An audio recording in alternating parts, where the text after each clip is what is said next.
du no aba na wie sɛ asaka ntie du ɛwɔ yɛ nim enti makakyɛ me man ko sɛ du na wo ba yɛ ma yɛ sipa na no aduaman nyinaa di m'akyi ɛna yɛkɔ yɛ nim yɛkɔ asante mampɔ yɛma ahene hɔ yɛkɔ so akoto so sɛ ɔma yɛ sɛ aba mmɛboa aduaman yɛfiri hɔ a yɛkɔ yɛwura ɔte kɔkɔɔ so na nti a mede me mpanyimfoɔ kɔ anim ɛkɔkyerɛ a sɛ ne wura wadaroma wohyia ne no made mfiri gu akɔdwa no so ɔka kyerɛ ne mpanyimfoɔ sɛ ne ba no ɔyɛ me dɔba mede no akyɛ mo ne aduaman saa ne wura ka kyerɛ wo sɛdeɛ wotumi fo no menam a metumi na mede bebree mehwɛ me ho so ne ma na nɔntuo metiti me nneɛma yi ne sɛ data berɛ bi atwam na meyɛ protocol director to sitting vice president sɛ ne hene ka ho so obi na kuta saa position yi a nka wɔ ba a ne yɛ soro abakyire so na soso ne yɛ wohu ne saa ho nti wɔdi na me no ha na me no ha na me kɔ ahobraseɛ na meda so bi na akasɛ ɔba yɛka sɛ yɛka a yɛbɛka project a wobɔ a yɛma yɛyɛ wɔ adua bebree police dan kɛseɛ bi esi hɔ wokɔ a wo sɛ bɛnku no ada ne yɛ commission ba ɛsɛ ɔba bi ti supa wantumi ama na adua yɛ division police division no ɛsɛ ma mpo ase tibiba na meka kyerɛ me mpɛ sɛ adua yɛasom ɛyɛ security ne deɛ yɛasom ma mpo akyɛ ntumi yɛkɔ pere na yɛsi yɛsi mfiri ma mpo yɛkɔ kɔɔ so taa ne ɔsɛ nana sɛ mobɛtumi anya ho akaeɛ yɛbɛbɔ tini sɛ ɛsi sisi da hɔ dan esi yɛ no ɔma yɛ wɔ mu ɛna yɛpagya dan ne si hɔ ɛna yɛ kɔmikyin da ɛna police administration baa mu ɔmo bɛbia no ɛna ɔmo bɛbie adua divisional headquarters ɛma yɛ ɛsisi hɔ ɛdan a esi hɔ no ɛbo ɛda so yɛ 3.2 million Ghana cedis aban kaprɛba kɔnɔ bi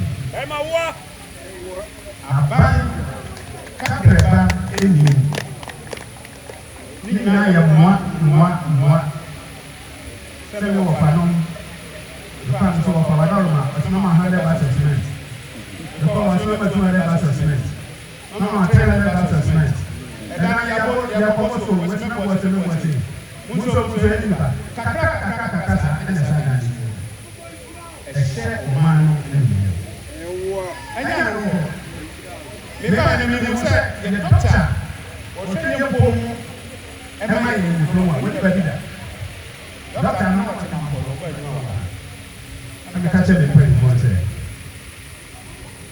yɛ ti kuro yi a yɛ nan yi wonam ne sɛ wofitu a hospital yi no sɛ sɛ anadwo ne sɛ obi ka no na sɛ dɔkta yi hɔ a before sɛ dɔkta bɛfiri ma nkɔ bɛba na wɔde ne mu yɛ a kɔnti ewu kɔnti mu yɛ na na ne ma kɔ yɛde nsa ɛdu mu eti mo yɛ si ama yɛ dɔkta eti yɛ si 6 bedroom ɛwɔ yɛ dɔkta wɔyɛ dɛm aban kapere bɛ ni ɛno sɛ yɛ mu amu ɔsɛ ne asɛsɛ ɛni ma ni mo sɛ ne kɔ so obi a ɛyɛ basɛ ne kɔ sɛ di abɛ develop ne kurom de asɛsɛ ni ɛni yɛ kɔ fi ɔti wɔ cement abɛ kɔ tɛ bɛ wa ɔyɛ tó tó bɔ ne ti ne bɛ wa wɔ sisi asɛsɛ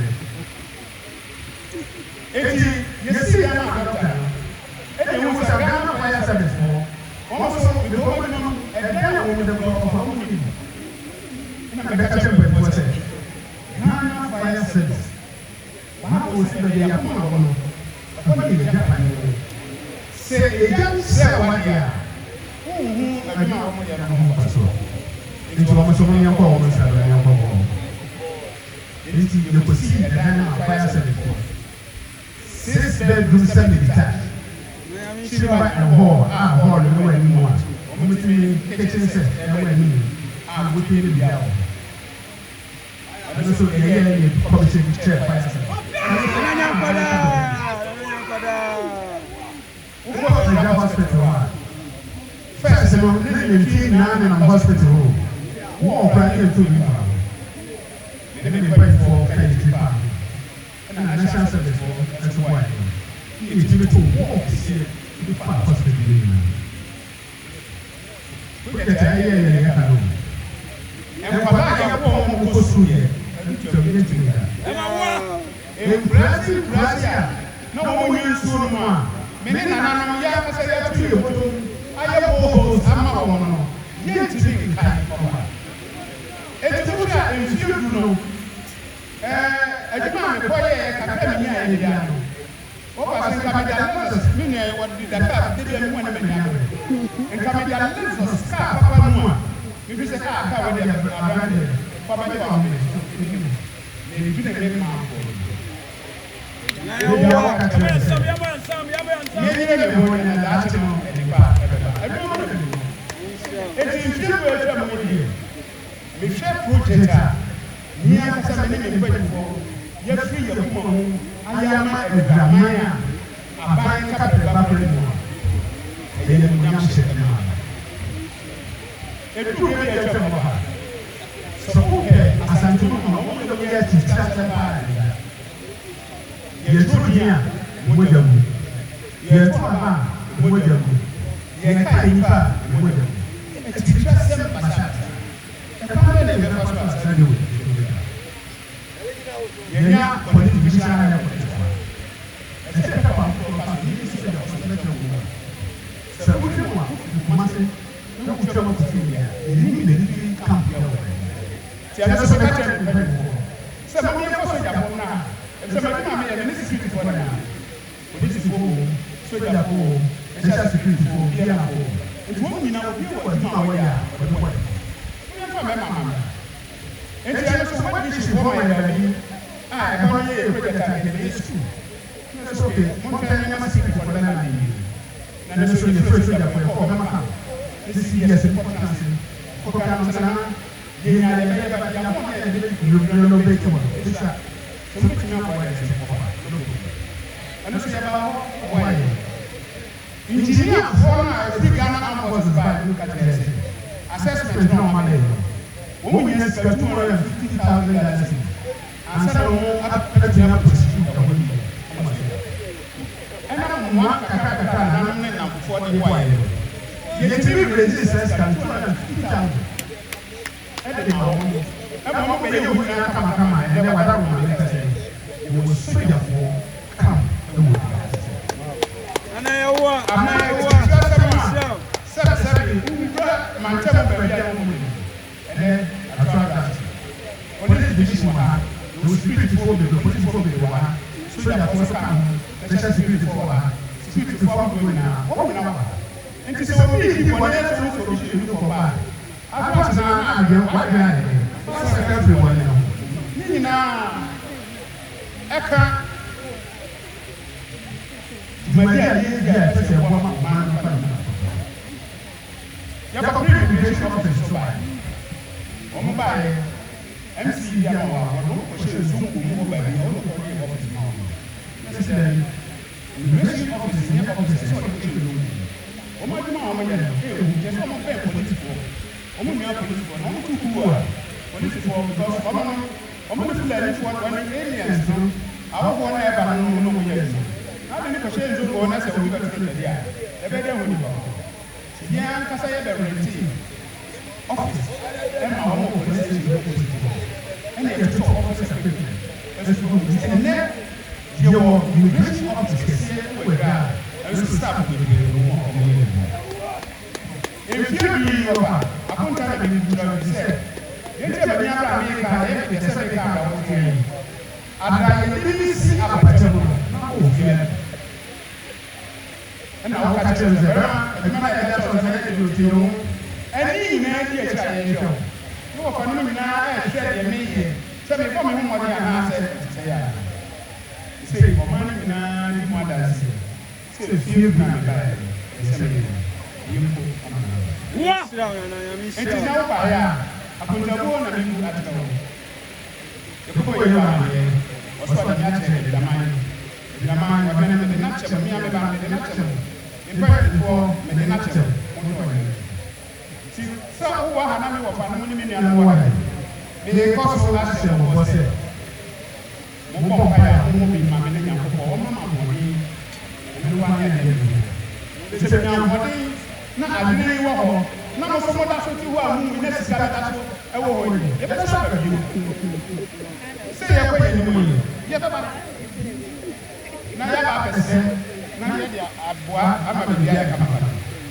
Prison service almost by some of us as e dey ado aye nnuane bi akosebo before a wo ya mo mo one master snap photo of snap ya ni dem go prison service yo prison ka e wo dira ha almost e wo ha du no a security agency ni na na ko wa wa enti wo fa akontabo mfi do akontano na mata se se dia ka ne se aka efiu do esa wo ya ni mo yi se da chi dia efiu do wo ya ni ye be se sia se na ma se bu akonta akire adraman ne me wo fa no a efiu ma ni na bi su na su ba ma bu akonta acha se de ne bu akonta na ko so ni ya mo a project ni e wo team ni bi na ya bu wa ya ma fo ama wo mo so bi ko wo ye dia wo ma ni ene bi da ko wa be bre noise almost see a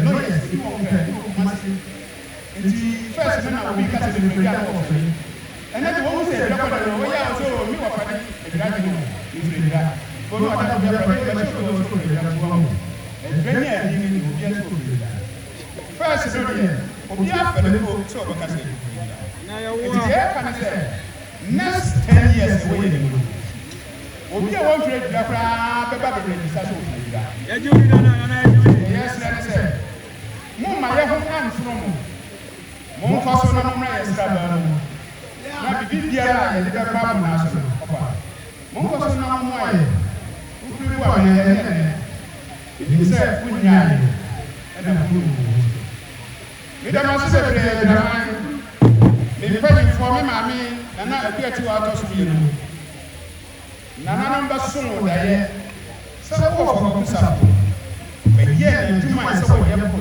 you?" That's why. Na number so that I want for the years to one. And then you want to see it. Don't care about one idea, and then you know that. But the member and one more come to my ear. And then remember, you will get him out. What do you do? Papa, and if you do away and you are going to a unity. I mean, yes, I must say. You will be young from whom you are. What I don't know, would be translated on 1 minute. You have to be out and find it. Now, you said, she must say, Yama. Yet, as I say, I'm aware. Saturday, Papa, you are. Abigail. Papa,